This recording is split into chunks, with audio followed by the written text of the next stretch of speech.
I'm Comrade Kwanda Summers, the president of MK Teens and Learners Command. How do you feel ngale situation ukuthi izingane zisele isikhala sokufunda ezikoleni? Honestly speaking, I feel devastated and I feel frustrated by our government for this because kwamanje nje I just finished my matric and the fact that angikho busy apply njengamanje kodwa ngiya protestela ingane ukuthi ingene esikoleni, it's very devastating and I'm very disappointed kuma leaders ethu abasaziyo lesimo abayaziyo ne-apartheid usenjani because i-apartheid basically it's a repetition of it. So I'm very devastated and I'm frustrated at our government and the system. So what is stopping South Africans? I'll speak about my constituency, abafundi ngoba ngingangaba ngazi abazali bethu bacabanga kanjani. They've been here for many years. So I'd say what's stopping us is knowledge. We are flooded by drugs, we're flooded by entertainment or TikTok nani. So we don't have knowledge ukuthi ingane, like when I go to them abafundi ngibatshela ukuthi hayibo niyazi ukuthi sesidayisiwe. They do not know that. We are not conscious because we are flooded ngezinto engenasidingo engabalekile.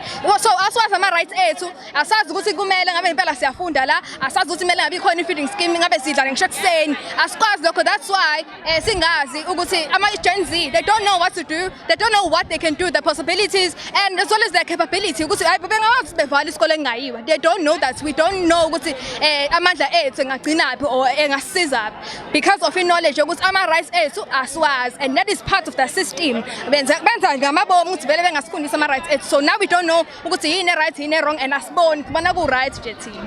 Alright, siswami sibhekelene nezingane zesikole ezincane la. Last week kwenzeke last week indeed kwenzeke inhlekelele yengozi where abazali balazi hlekelele izingane zabo le eVanderbijlpark Park. How do you feel about that? Honestly, I still feel like frustrated about Department of Transport and Education. It's very dangerous to access education now.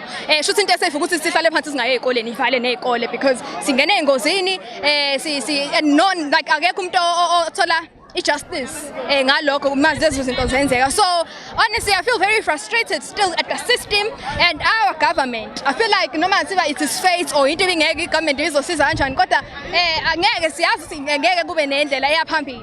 They will just say hayi udriver ushonephi bengasho ukuthi useboshiwe or whatever uma kukhona umuntu wrong. Yes, so I'm just frustrated at the government.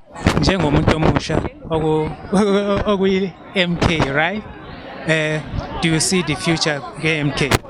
I do see the future. I wouldn't say I say that I see a future if abantu abasha besukuma nabo partaker in fighting for our future. Esingasalindi manje abantu abadala because abantu abadala I feel like they have failed us for many years. It's been 30 years abantu abadala ANC. So asazi noma abazali bethu sebeshintshile because it's very hard to believe ukuthi umuntu la guquko sokukhona MK besenza into right. Kodwa as intsha asisukumele thina, silwele thina. We can achieve this, we can win this fight uma singasuma sibumbane sonke. Different political parties sihlangane sonke and siqombe phansi lesimo lesina system.